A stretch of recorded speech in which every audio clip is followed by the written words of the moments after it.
And in order to understand why these principles are important, we need to go to first look at the background. One background is related to superintelligence, but that was my last year's presentation. And this year's presentation starts with a different view, a different background that helps us understand the principles. Because if you just jump to the principles, it's hard to understand what are they there for, actually. Okay. So the question is whether AI already influences the world. If it does, then it's nice to have some principles to regulate the field.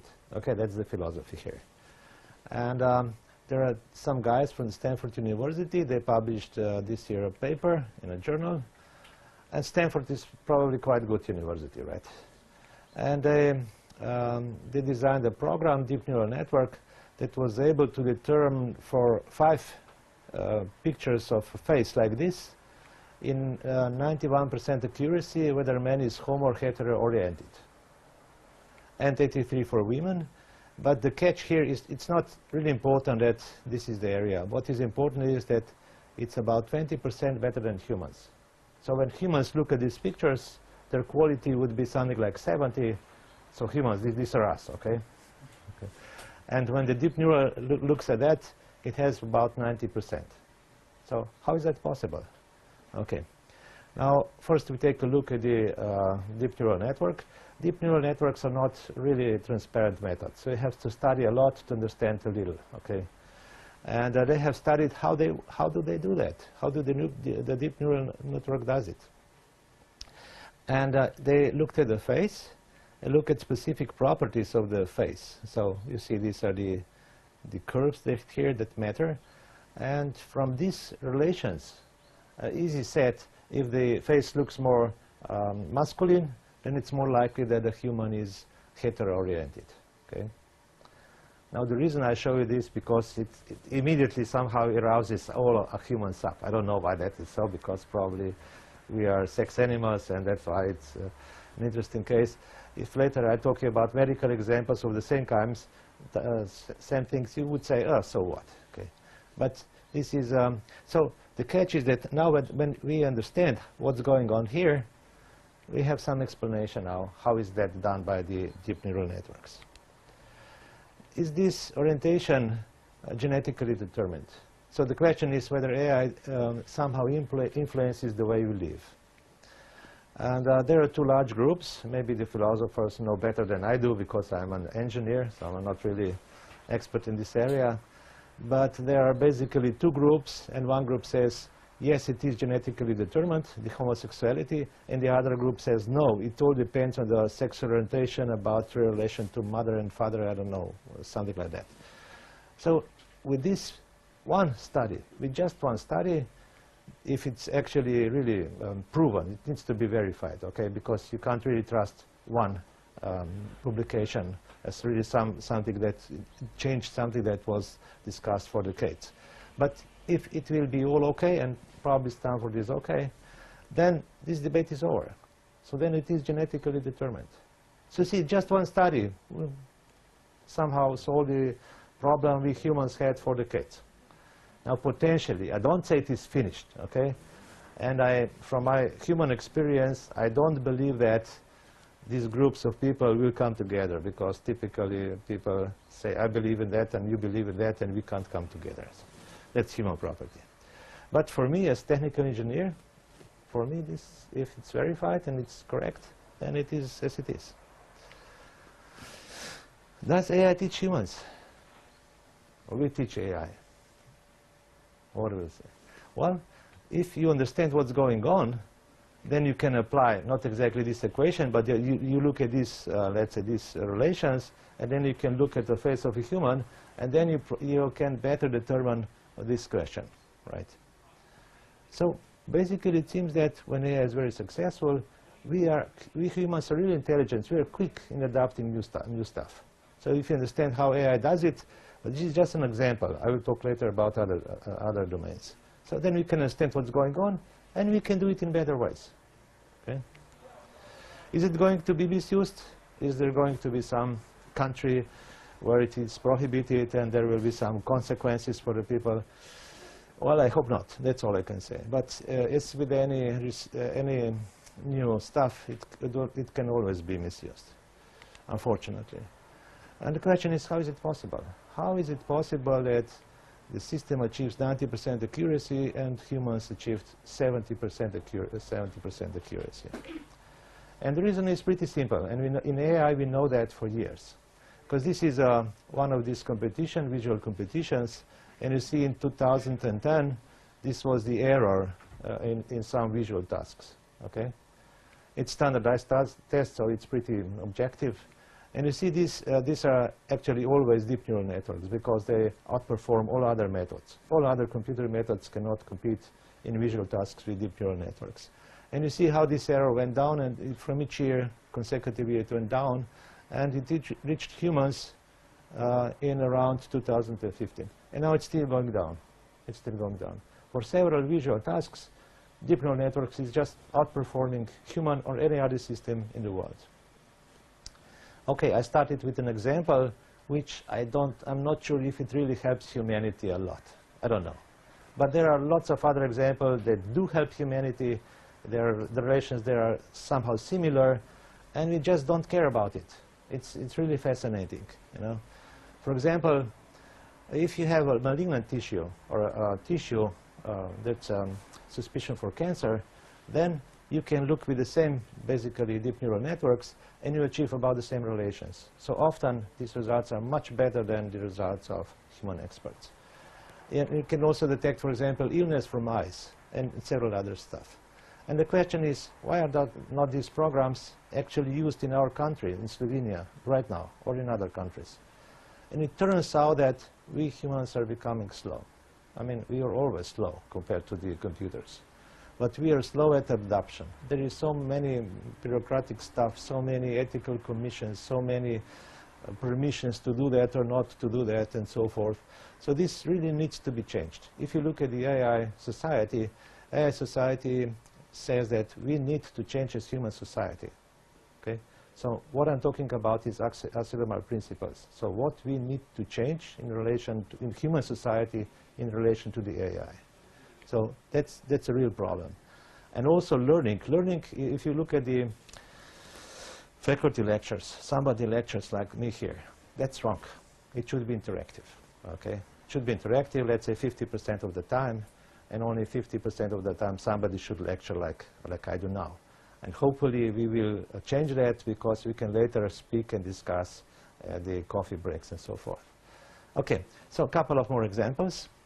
Dota 2 player. So it's picture here. It's actually a strategic game. There are millions. This is the best visual game of all times currently. There are millions for rewards. And actually you have some hero, and you guide the hero, and that hero fights with other heroes, and you have lots of strategic possibilities. And in 2017, Elon Musk's program, OpenAI, won this competition. Everybody said it's not possible, but it happened. And now humans are copying these strategies here. There was a limitation for only for 2 players. Originally, or usually it is played 5 against 5. It's also Texas Hold'em poker that was in 2017. It was designed. It's also for 2 players, but it's unlimited. Limited was designed before. So there are lots of other domains where you have some similar relations, like the first one I mentioned. If you look at the papers at each conference, you see that it is going quite fast. So in recent years, there has been a really surge in this area. Okay, and sorry, it's from some other presentation. And if you look at the AI, one of the big things in a close, maybe a decade far away, is the general AI. If you hear somebody speaking about general AI, it means that the program will be able to solve one task and the other unrelated task.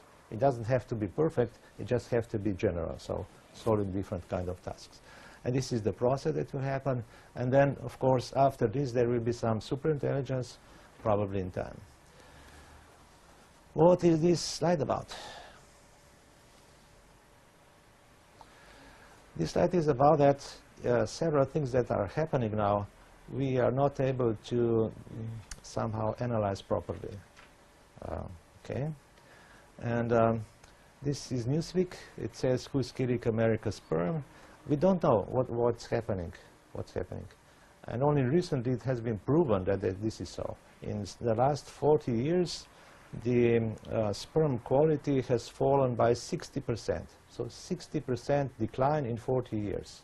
And that's really an amazing number. And we don't know what is killing the bees. And there is a lot of stuff that we don't understand, and these are really problematic issues. And I think that with AI, we can solve those problems. AI is such a powerful tool that if we properly use that, we will be able to solve lots of the things that are important for the humanity, and we don't yet understand what's going on. Okay, summary, AI is becoming better than humans. It's really influencing the way we live. We learn from AI. It's really hard to understand why politicians are so ignorant of these achievements, and also the society. And we believe we are slow at introducing these new achievements, for example, malignant tissues, and we need to use more AI to tackle with the problems we currently are not able to. Now, finally, in the last 2 minutes of the presentation, I go to the Asilomar principles. In January 2017, there was a conference at the Future of Life Institute, and those principles that were agreed upon, so there was a consensus reached. They are implemented here. There are 23 of them, and you can read either my paper to read about them all, or you can go to the internet. And there are a couple of them here. So the catch is that you're not doing any research or any AI. You're doing the beneficial AI. So this is what they are about. Okay? So something strong is something important is coming. It's the new AI, and the human society is changing, and we should take care about this change, that it will go into the right direction.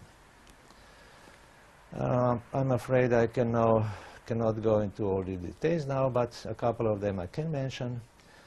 For example, the number 10 is here.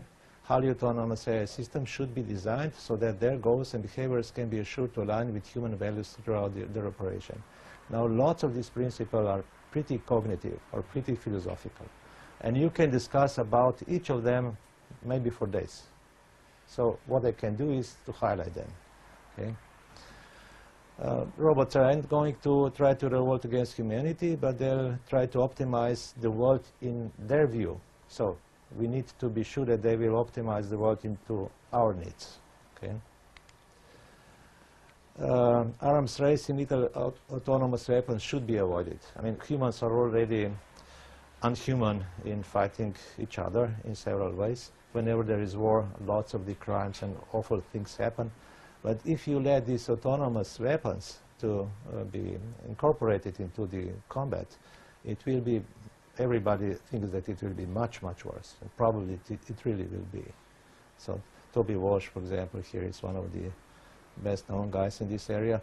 And together with the Cognitive Society, AI Society, and a couple of other societies, we submitted a petition to the United Nations and also to the Slovenian government. And there is now discussion at the United Nations about this issue, but not in our government. But anyway, people often say, you didn't reach anything, you didn't achieve anything. We did. Together we are achieving something. Okay. Number 19.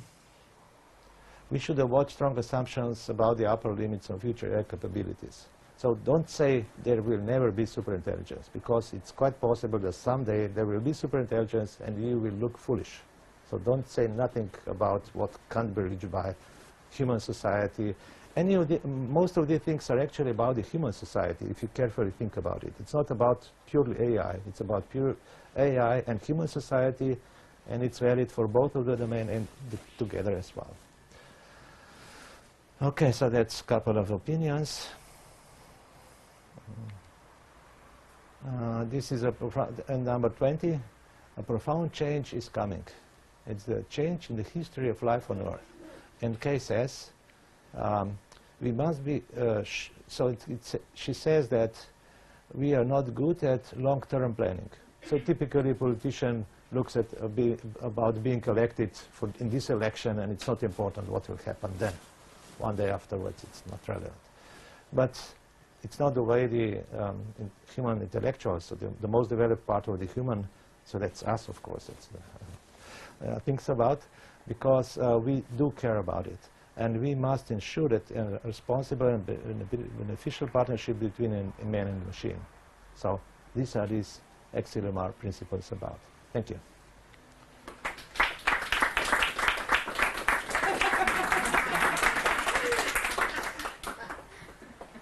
Thank you for your presentation. Yeah, questions? I have a comment and possibly a question. I wouldn't be so frightened about the decline of sperms in the States, not because it's the States and the... You're a woman, so I understand. But, well, let me explain my position on this. I think that our cognitive evolution has always been based also on technology. So we have put other parts of our memory on external hard disk. There is a long time ago that we did this. So why to be so much afraid of the possibility that we would become transhuman and that this super intelligence would be actually us in a certain time? I'm going to give you just one example from biology. There is also adaptive temporary de-evolution. We can see that on a small moth. This is vine moth, Melanogaster. And because it's so short-term life of this moth, we can perceive the development in 50 generations backwards or forwards. So this fascinating moth that we always see around our vine is sometimes decides that it's better to go back in order to function better in the niche. I think that we are going back. We are becoming less intelligent on temporarily because we are going to put more information on external disks. Why to be frightened about this? Temporarily, yes, because there are plenty of dumb people. But in long time perspective, it's going to be great. But it's past our lifespan. Yes. Thank you. Personally, I strongly agree with you, but it should be mentioned that there are several well-known world people, which are more known than we are, that they are suspicious about the possible dangers. And they come from different fields. For example, maybe you have heard about Elon Musk saying that there will be problems with superintelligence. Bill Gates, Stephen Hawking, they all explained concerns in this issue. So it might be dangerous. In certain circumstances, this is so powerful technology, like, let's say, nuclear bombs. And of course, nuclear wars can harm the human society. And so this principle number 19 also says something like this. In many areas of science, the default assumption is that we deal with the worst-case scenario. So you must take care about the worst-case scenario. Probably all will go well, but just in case, let's take a look about the worst-case scenario. And I think this is a valid scientific viewpoint. Whatever you do, you should take care that it will be beneficial, which is the core idea of these principles, and you should also take a look at the worst-case scenario. Thank you. I have just a question, because I work in computer field. It was very interesting for you to hear all about this. And when you were explaining about the 10th principle, about aligning values, I remember one story that I read a couple of months ago about two chatbots that were shut off because of their way of communicating. So I would like if you can comment on this. Was this a violation of the 10th principle or any other of the principles because they just took that step to shut them off? Yeah. Thank you. That's a well-known example. But it should be said that things in reality are much more complex than even if these principles. These principles, you know, they're a short text. You know, they can't fully explain what's going on. So in reality, things are quite a lot more difficult or more complex than this. And you know that AI will probably never be like humans. Never, ever. Because they're based on different hardware. And the catch about this principle is that even though you're different, you should somehow take care of us, you know. So you shouldn't even though you better solve some problems, you shouldn't let this decision process be the leading one. That decision process and the values and so forth, it should be aligned to us. So this is the basic idea. And if the computer programs start to talk in another language, it doesn't mean that this principle is violated immediately. It depends whether what they do or what they perform is actually aligned with our values or not. So it's a bit complicated answer. I hope that it was understandable. Yes, but I was trying to understand the reason, because they didn't, if I understood well, they didn't find the actual, how to say that, disturbance in the way they were talking, but they just didn't understand. So that's the reason why they So it might be the possible violation of that 10th principle. Yeah, I wouldn't say it might lead to. It might lead to, but on its own, it's not yet there. Because if you look at this, the first example, which is the most easy to understand, the example with this example, okay? How is it possible? I mean, how is it possible that the neural networks are so much better? They work different, right? It's possible because they work in a different way. But another reason is that they have taken a look at 35,000 faces. And 50% of them are homo, and 50% of them are hetero-oriented, and no human ever did such a thing. So they do it in a different way. They can be better than us in certain tasks, but we shouldn't let them lead the, the process and decide and optimize in their way, whatever. Not directed by the humans. Yeah, okay. exactly, and then not aligned to the human values. Okay. The last question. Yeah, just have I mean, if you go to this 10th principle, Yes. it's quite interesting. On the other hand, how do you align whatever values and goals the computer system has or artificial system has with humans' values, since human values don't exist in terms of there is an agreed upon value system or an agreed upon goals in different contexts. So there are many differences between our goals and values. You have groups, human groups, differences in goals and values, cultural differences, and so on. So how do you include this? I mean, And God's commandments. I agree that it's important to discuss these issues in regard to AI, but